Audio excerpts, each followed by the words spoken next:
بسم اللہ الرحمن الرحیم الحمد للہ رب العالمین الصلاۃ والسلام علی سید الانبیاء والمرسلین وآلہ الطیبین الطاہرین المعصومین واللعنۃ الدائمۃ علی اعدائہم اجمعین من یومنا ھذا الی لقاء یوم الدین رب اشرح لی صدری ویسر لی امری واحلل عقدۃ من لسانی یفقهوا قولی واجعل لي من لدنك سلطانا نصيرا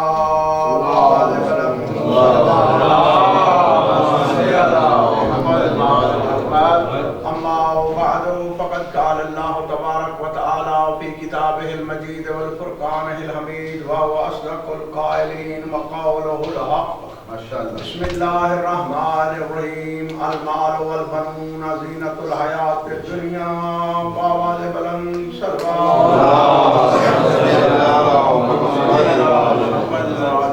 سب سے پہلے دعا خدا ذکر پاک اپنی بارگاہ میں نزول و مقبول فرما میرے اللہ حاضرین کے دل مقاصد پورے فرما گردیزی خاندان کو آباد و شاد فرما میرا پاک اللہ محمد و اہل بیت محمد کی عزت و عظمت کا واسطہ یہاں یاسر گردیزی صاحب کے رزق وقت اقبال بارئلہ خاندان کے تمام مرحومین کے درجات بلند فرما بارئلہ محمد و اہل بیت محمد کی عزت و عظمت کا واسطہ مخدوم صاحب کو سلامتی رہت فرما بڑے مخدوم صاحب کے درجات بلند فرما تمام مومنین جہان کے گھروں پر اپنی رحمت اور برکت کی بارش فرما میرے اللہ ہماری عبادت قبول فرما ہم سب کو دنیا و آخرت میں اس کا اجر عظیم عنایت فرما میرے اللہ محمد و اہل بیت محمد کی عزت و عظمت کا واسطہ ہمارے ملک پاکستان کی محافظت فرما ہمارے ملک کو امن و امان کا گہوارہ بنا میرے اللہ ہم سب کو حج بیت اللہ الحرام اور زیارت امام حسین علیہ السلام سے مشرف فرما میرے اللہ مولا امام زمانہ کا جلد ظہور فرما مل کے بآواز بلند صلوات نعرہ تکبیر نعرہ تکبیر نعرہ رسالت نعرہ رسالت نعرہ حیدری آواز بلند تر صلوات ماشاءاللہ بسم اللہ بیان شروع کرنے سے پہلے تمام بادہ خاران ولایت کی خدمت عالیہ میں پورے شعبان المعظم کی گہرائیوں سے مبارکیں سلامت رہو کرامت رہو مولا پاک کے دل مقاصد پورے فرمائے جشن ہے اور جشن کوئی معمولی نہیں ہے مولا امیر المومنین اللہ کا راز ہے اور یہ عزت والی بی بی مولا امیر المومنین کا راز ہے میں جملہ کہنے لگا اللہ کے راز کے جشن پر ہمارے چہرے مسکراہٹ سے بھرے ہوئے کیونکہ اللہ کے راز کا جشن ہو رہا ہے اور میں کوشش کروں گا قرآن پاک کی آیات احادیث روایات سے بی بی پاک کی شخصیت کے وہ پہلو جن کا تعلق فضائل سے ہے وہ آپ کی خدمت اب جناب سیدہ زینب عالیہ سلام اللہ علیہ ان کے بڑے القابات ہیں جو مشہور عالم لقب ہے وہ ہے ثانی زہرا سلام علیہ اور بی بی پاک کی شخصیت بیان کرنے سے پہلے یہ علم ہو یہ جو ثانی زہرا ہے تو بی بی پاک جناب سیدہ کا کیا مقام ہے کیا مرتبہ ہے وہ بی بی ہے جس کے لیے حدیث ہے لماذا سمیت الفاطمہ فاطمہ جناب سیدہ کا نام فاطمہ کیوں رکھا گیا ہے تو معصوم نے جو وجہ بیان کی ہے وہ میں آپ کی خدمت فرماتے ہیں لأن الخلق فاطمہ اور معرفتها کائنات کا کوئی بندہ نہیں جانتا کہ زہرا کا مقام کیا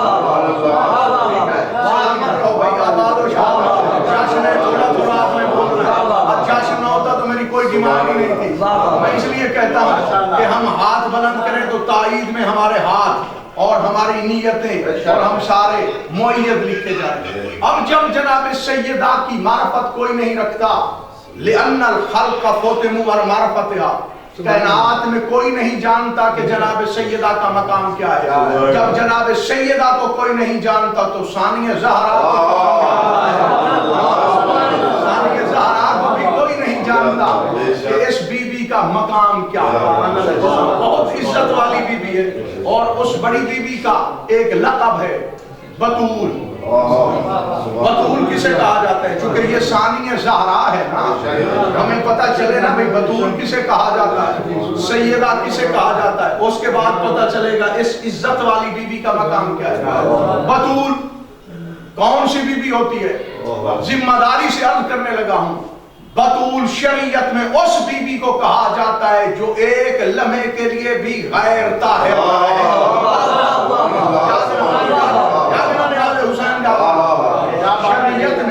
شریعت میں وہ بی بی بطول کہلاتی ہے جو ایک لمحے کے لیے بھی غیر طاہر نہ رہے،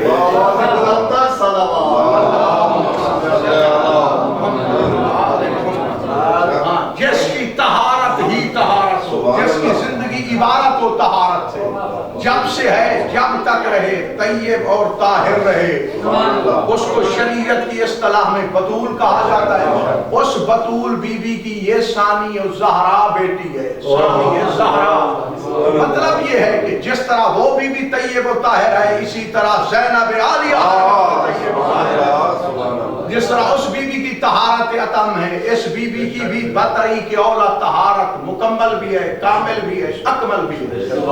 اب سوال ہو سکتا ہے کہ لوگ کہہ سکتے ہیں کہ ہم نے تاریخ میں پڑھا ہے ایک اور بی بی بھی بطول گزری ہے، میں قبول کر رہا ہوں، اور اس بی بی کا نام ہے جناب مریم، ٹھیک ہے، جناب مریم ہو، جناب آسیہ ہو، جناب حوا ہو، تو ان میں سے سب سے زیادہ جناب ہاجرہ ہو، تو کس بی بی کا مقام جاتا ہے ابھی پتہ چل جائے گا، ٹھیک ہے۔ میں عرض کرتا ہوں بات واضح ہو جائے گی، ہم تحکم نہیں کرتے کہ زور گوئی سے منواتے ہیں، ہم نے دینی ہے دلیل، جس کی سمجھ میں آ جائے اور اس کا مقدر بھی جاگ رہا ہو تو وہ ولایت علی کے دائرے میں آ جائے، ٹھیک ہے۔ ہم مان رہے ہیں کہ جناب مریم بھی بطول ہے، وہ اپنے زمانے کی بطول ہے، یہ بیویاں اولین سے لے کر آخرین تک ہر زمانے کی بطول ہے، وہ اپنے زمانے کی بطول ہے، یہ اولین و آخرین جب تک کائنات ہے ہر زمانے کی یہ بطول بیویاں ہیں۔ اور وہ بی بی بسم اللہ، اس بی بی کی تو مجبوری ہے، اس نے جناب عیسیٰ جیسے بیٹے کو پیدا کیا ہے جو کلمت اللہ بھی ہے، اللہ کا نبی بھی ہے، صاحب کتاب بھی ہے، اور 3 دن کے تھے جناب عیسیٰ، انہوں نے تکلم بھی کیا ہے، ہمارا قرآن کہہ رہا ہے انی عبداللہ ہے آتانی الکتاب، بلکہ جب بی بی نے اشارہ کیا قالوا کیف نکلم من کان فی المہد صبیا، قوم نے کہا جو گہوارے میں لیٹا ہوا ہے ہم اس سے کس طرح گفتگو کریں، پھر اشارے میں سمجھایا تم اور ہو یہ اور یہ تو دیکھو، تو یہاں پر میں جملہ کہنے لگا ہوں، بعض لوگ یہ تعجب کرتے ہیں کہ 6 ماہ کے جناب علی اصغر تھے کربلا محلہ میں کس طرح بولے ہیں، اللہ نے یہ ہمارے لیے سنت جاری کر دی ہے، اگر جناب عیسیٰ 3 دن کے بول سکتے ہیں تو جناب علی اصغر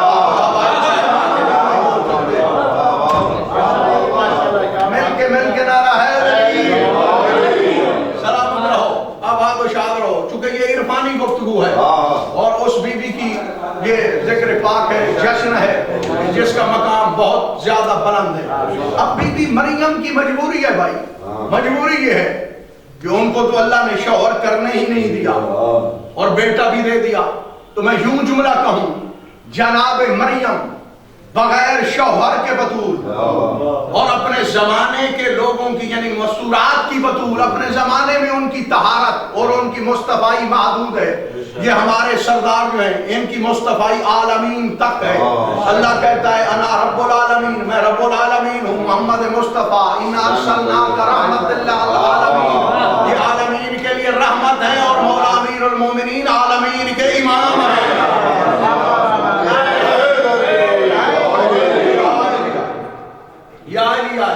ان کی مصطفیٰ عالمین پر محیط ہے۔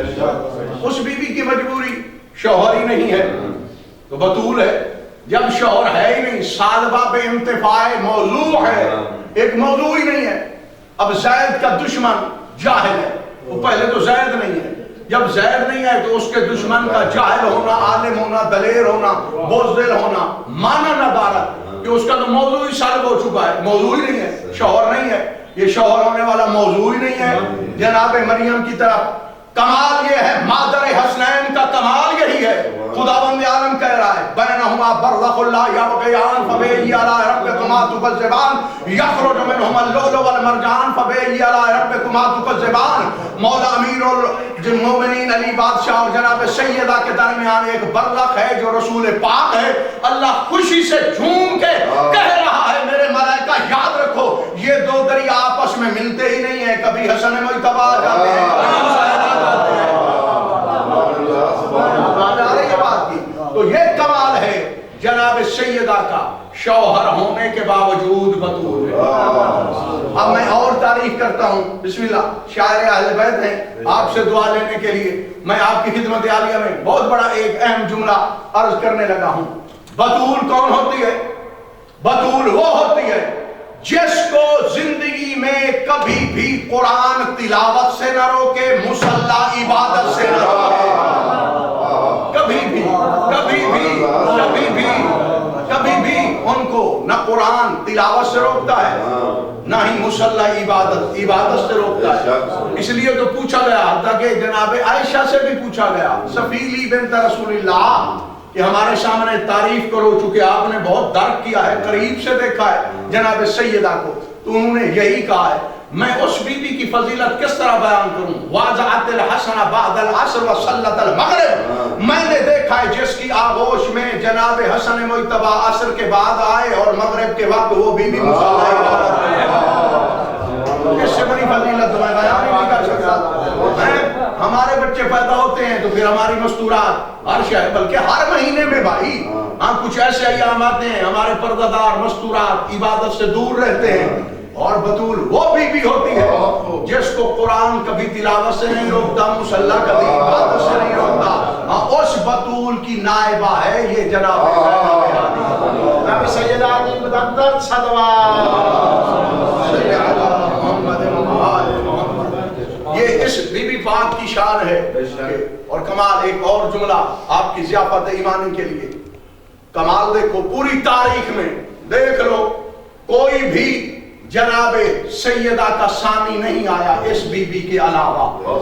جو عالمین کی سردار وہ بی بی جو محمد مصطفیٰ جیسے بابا جان کائنات عالم کے تمام رسولوں کے سردار نبی کو بھی اپنی تعظیم کے لیے اٹھنے پہ مجبور کر دیتی ہے. وہ بی بی کمال دیکھو اس بی بی کا، یعنی اس بی بی کی نائب بن کے آ گئی ہے. یعنی نائبت زہرا ثانی زہرا ہے لیکن قیامت تک کوئی ثانی زینب نہیں آئے گی. قیامت تک کوئی ثانی زینب نہیں آئے گی. بی بی پاک کی بڑی عظمت ہے، بڑی عظمت ہے. لیکن کمال اس بی بی میں ہے کہ اس بی بی کی موجودگی میں یہ ثانی زہرا بن کے آ گئی ہے. اب قیامت تک اللہ نے یہ باب ہی بند کر دیا ہے، قلم ہی توڑ دیا ہے. کوئی بھی مستور پردہ دار کسی نبی کی بیٹی حتیٰ کہ کسی امام کی بیٹی بھی نائب زینب عالیہ نہیں بن سکتی. یہ بی بی پاک کی ذات میں یہ بہت بڑی ایک خصوصیت ہے. اور اتنی عبادت بی بی نے کی ہے کہ عبادت کے لیے بھی بی بی کا لقب پڑ گیا ہے عابدہ. ہم بھی عبادت کرتے ہیں، خداوند عالم ہمیں بھی حکم دیتا ہے اور سورہ فاتحہ میں پڑھتے ہیں ایاک نعبد و ایاک نستعین. ہم تیری عبادت کرتے ہیں، تجھی سے مدد طلب کرتے ہیں. در حالانکہ کما حقہ اس جملے کا بھی لوگوں کو ترجمہ نہیں آتا. اس جملے کا ترجمہ کما حقہ نہیں آتا. میں دلیل دینے لگا ہوں، آپ کہیں گے وہ کیسے؟ اگر اس کا مطلب یہی ہے ہم تیری عبادت تیری ہی عبادت کرتے ہیں، ایاک نعبد پہلا جملہ، تو شیطان کا کیا قصور تھا؟ اللہ نے جو کہا جناب آدم کو سجدہ کر، وہ تو کہہ رہا تھا ایاک نعبد میں تو تیری عبادت کرتا ہوں. اللہ نے کہا نہیں میں کہہ رہا ہوں آدم کو سجدہ کر، وہ تو آگے کہہ رہا ہے ایاک نعبد میں تیری عبادت کرتا ہوں. اللہ کو تو خوش ہونا چاہیے تھا کہ یہ تو فقط میری ہی عبادت کرتا ہے. اللہ نے کہا تیرا وقت ختم ہو رہا ہے، عبادات تیری ختم ہو جائیں گی، 5,00,000 سال کی عبادت رائگان حضر ہو جائے گی. میں کہہ رہا ہوں آخری مرتبہ آدم علیہ السلام کو سجدہ کر، وہ کہتا ہے ایاک نعبد میں تیری عبادت کرتا ہوں. آواز قدرت آئی جاہل عبادت وہ نہیں جو تو چاہے، عبادت وہ ہے جو میں اللہ چاہتا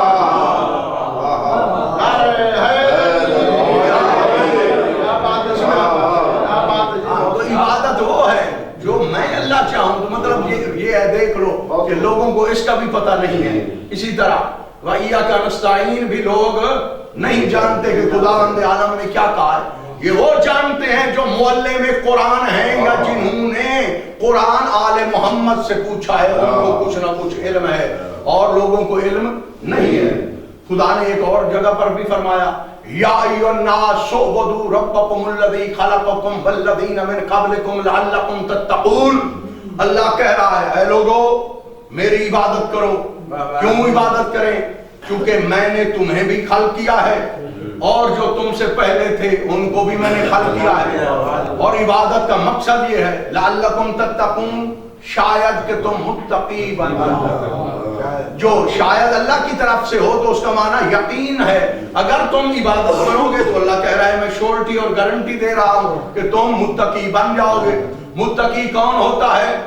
کون ہوتا ہے؟ ھدی للمتقین. قرآن پاک متقین کی ہدایت کرتا ہے. کون ہے متقی؟ جن کی قرآن ہدایت کرتا ہے. یعنی غیر متقی کی قرآن ہدایت ہی نہیں کرتا, متقین کی ہدایت کرتا ہے. تو تلاش کرنے کی ضرورت ہی نہیں ہے. ابھی بھی اذانیں ہو رہی ہیں, ہم سن بھی رہے ہیں. تھوڑی دیر کے بعد ایک اور اذان بھی ہوگی, اس میں گواہی آئے گی اشہد ان امیر المؤمنین و امام المتقین.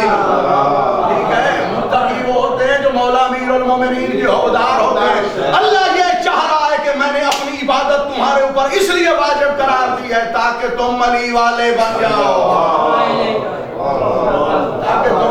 تاکہ تم علی والے بن جاؤ. تاکہ تم علی والے بن جاؤ. اس کے بعد خداوند عالم نے دیگر کافی مقامات پر فرمایا ہے کہ میری عبادت کرو, میرے علاوہ کسی کی بھی عبادت نہ کرو. سورہ یاسین اللہ کہہ رہا ہے الم احد الیکم یا بنی آدم لا تعبدوا الشیطان انہ لکم عدو مبین. اے اولاد آدم میں نے تم سے عہد و پیمان نہیں لے لیا کہ تم شیطان کی عبادت نہیں کرو گے. قرآن پڑھ رہا ہوں بھائی. اللہ کہہ رہا ہے بتانا ہے عابدہ کون ہوتی ہے. یہ آیات مقدمہ ہے, پھر پتہ چلے گا عابدہ کون ہے. چونکہ اس بی بی کا لقب ہے عابدہ, اس کو ثابت کرنے کے لیے یہ میں آیات پڑھ رہا ہوں. خداوند عالم فرما رہا ہے اے اولاد آدم ہم نے تم سے عہد نہیں لے لیا کہ تم کبھی بھی شیطان کی عبادت نہ کرنا, وہ تمہارا کھلا دشمن ہے. تو مجھے کائنات میں کوئی ایسا بندہ دکھاؤ جو نماز پڑھ رہا ہو اور شیطان کی نماز پڑھ رہا ہو, جو حج کر رہا ہو وہ شیطان کا حج کر رہا ہو, جو روزہ رکھ رہا ہو وہ شیطان کے لیے روزہ رکھ رہا ہو, جو قرآن پاک کی تلاوت. چونکہ لفظ عبادت کا ہم نے تم سے الم احد الیکم یا بنی آدم لا تعبدوا الشیطان, ہم نے تم سے اس بات کا عہد لے لیا ہے کہ تم شیطان کی عبادت نہیں کرو گے, وہ تمہارا دشمن ہے شریر. تو پھر اللہ کہنا کیا چاہ رہا ہے؟ اللہ یہ کہنا چاہ رہا ہے جو بندہ مولا امیر المومنین کی ولایت کو چھوڑ کر کسی اور کو ولی مانتا ہے گویا وہی شیطان کی عبادت کر رہا ہے.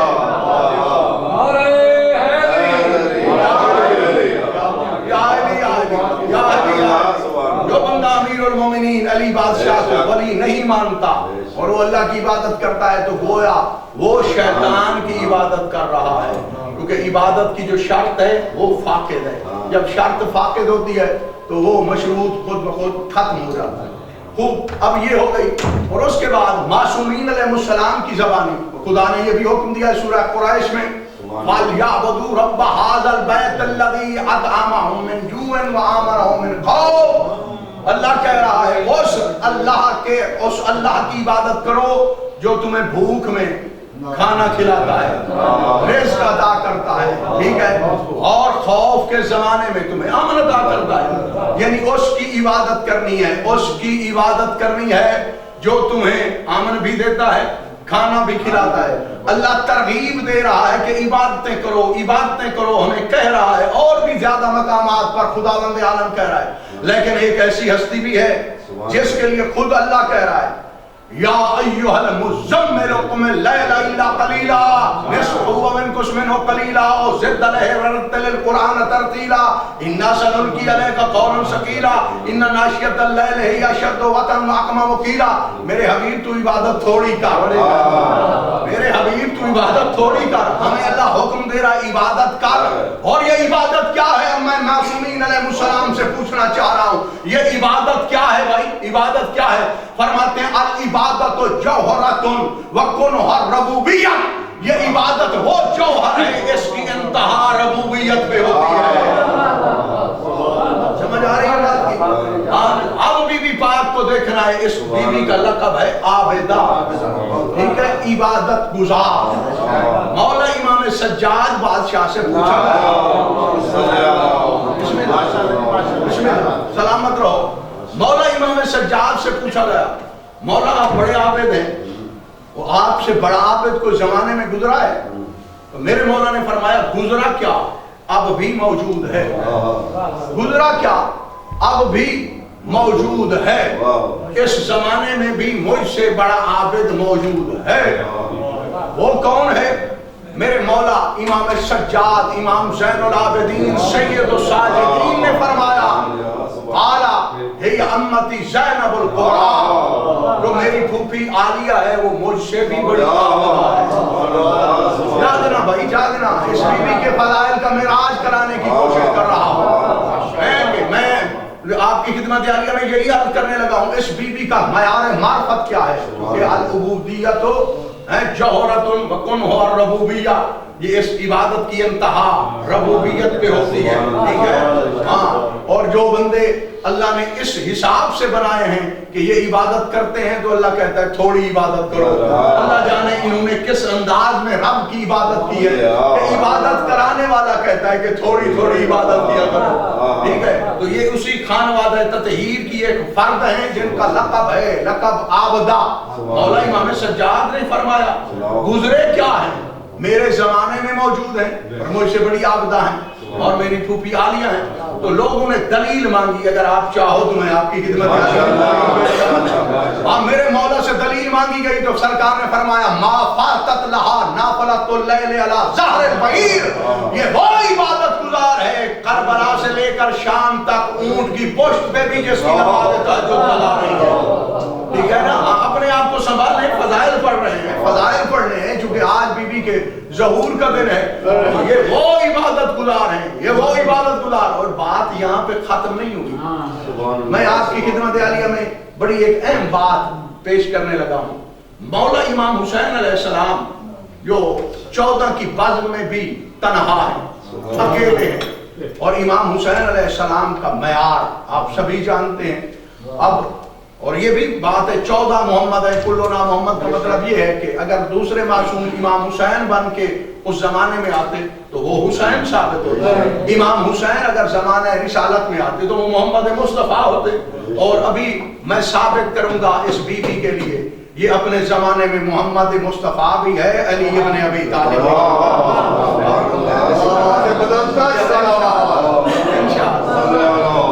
مقصد یہ ہے کہ مولا امام حسین جو حصے میں آیا زمانہ مولا امام حسین کے، وہ اکیلے، اور عالیہ بی بی کا معیار دیکھنا ہے۔ مولا امام حسین علیہ السلام ایک دن قرآن پاک پڑھ رہے تھے اور بی بی پاک آئی، لما داخل الحسین وکان الحسین یقرأ القرآن ففاض القرآن علی الارض فقام لها اجلالا۔ مولا امام حسین علیہ السلام قرآن پاک کی تلاوت فرما رہے تھے، بی بی پاک وارد ہوئی، مولا امام حسین بادشاہ کی خدمت عالیہ میں آئے، میرے مولا امام حسین علیہ السلام نے کلام اللہ المجید کی تلاوت روک دی اور بہن کے استقبال کے لیے کھڑے ہو گئے۔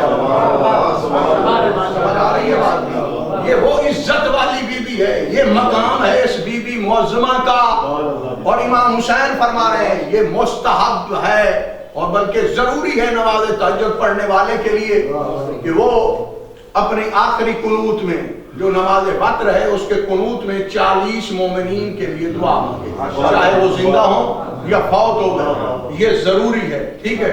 اور معراج بھی اسی میں ہے، یعنی اللہ ہمیں یہ بتانا چاہ رہا ہے تم میرے بندوں سے نفرت نہ کیا کرو، میں حکم دیتا ہوں تہجد پڑھنے والے کم از کم 40 مومنوں کے نام لے لیا کرو، ٹھیک ہے۔ یہ بہت بڑا ایک درس ہے خداوند عالم کی طرف سے۔ اور مولا امام حسین علیہ السلام نے کیا فرمایا جب ودا کر کے جا رہے تھے بی بی پاک کے ساتھ ودا، امام حسین بادشاہ واپس مڑے اور عالیہ بی بی سے فرمایا لا تنسینی فی نافلۃ اللیل، بہنا مجھے نماز تہجد میں کبھی فراموش نہ کرنا۔ مولا امام حسین کا کہنا بھائی بہت بڑی بات ہے، بہت بڑی بات ہے، بہت بڑی بات ہے۔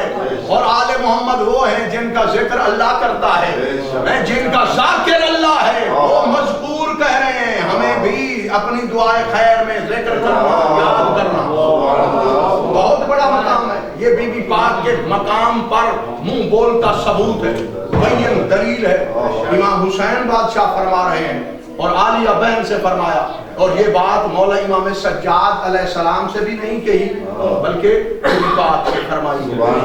اب ایک اور مقدمہ اس کے بعد بتاؤں کہ کس طرح یہ امیر المومنین علی بادشاہ بھی بنی ہیں، محمد مصطفیٰ بھی بنی ہیں، بڑی عزت والی بھی ہے۔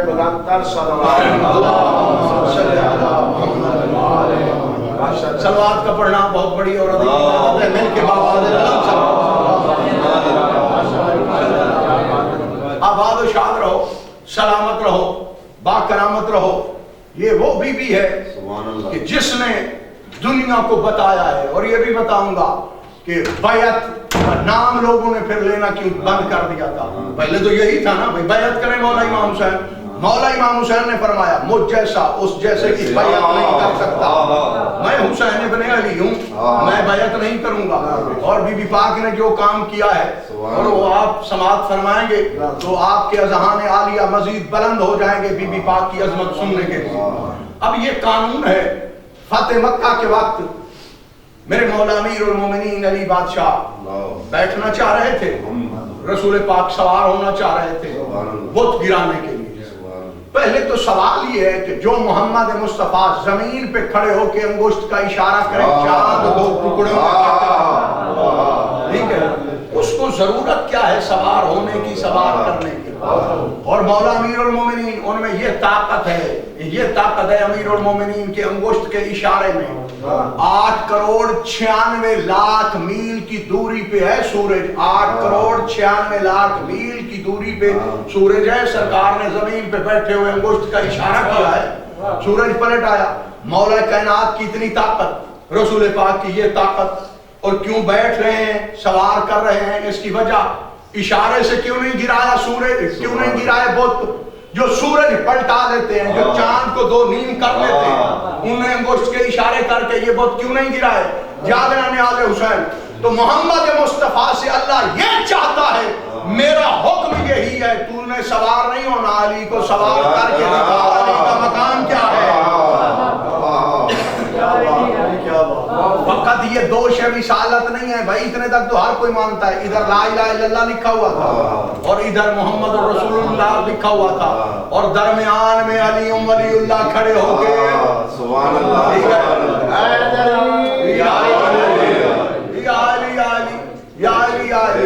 اس طرح ہو رہا تھا نا، اس طرح ہو رہا تھا۔ اب کسی نے کہا یا رسول اللہ کہ آپ نے مولا امیر المومنین کو کیوں اٹھایا ہے؟ ہمیں کہہ دیتے ہم اٹھا لیتے، ٹھیک ہے، یا محمد مصطفیٰ جو سوار ہونا چاہ رہے تھے علی بادشاہ پر کیوں سوار ہو رہے تھے آپ کسی اور صحابی سے کہتے کہ ہم لوگ اٹھا لیتے۔ اور بڑے بڑے قداور تھے، بڑے بڑے چوڑے سینے والے اور بڑے بڑے جوان تھے، ان کے کندھے تو نہیں تھے، رن دے لگتے تھے، اتنے بڑے بڑے لوگ تھے، ادھر سوار ہو جاتے۔ جاگنا، کائنات عالم کے رسول نے فرمایا تمہیں علم ہونا چاہیے، نبوت کا بار، ولایت کا بار کوئی نہیں اٹھا سکتا، وہ اٹھا سکتا ہے جو نبی ہو یا امام ہو، ٹھیک ہے؟ یعنی میں نے علی بادشاہ کو اٹھایا ہے تو میں ہی اٹھا سکتا ہوں۔ اگر علی بادشاہ پہ میں سوار ہو رہا تھا تو علی ہی مجھے اٹھا سکتے ہیں، اس کے علاوہ کوئی نہیں اٹھا سکتا۔ یعنی یہ قانون بتا دیا ہے محمد مصطفیٰ نے امام کو، سوائے نبی یا امام کے کوئی نہیں اٹھا سکتا، ٹھیک ہے؟ اور اسی طرح بالعکس ہے، امام نے سوار ہونا ہے تو یا نبی اٹھانے والا ہو یا امام اٹھانے والا ہو، ٹھیک ہے؟ اور اس کے بعد یہ مرتبہ امیر المومنین بتانا مقصود تھا کہ جہاں پر کلمہ لکھا ہوا ہے وہاں پر امیر المومنین اپنے قدم رکھ سکتے ہیں، کیونکہ بعد میں منبر پہ بھی بیٹھنا ہے کہ لوگ اعتراض نہ کریں، اسی جگہ پہ بیٹھ گئے ہیں جہاں محمد بیٹھتے تھے، تو پھر امیر المومنین مسکرا کے کہیں یہ تو محمد کی لکڑی والا منبر ہے، میں تو 2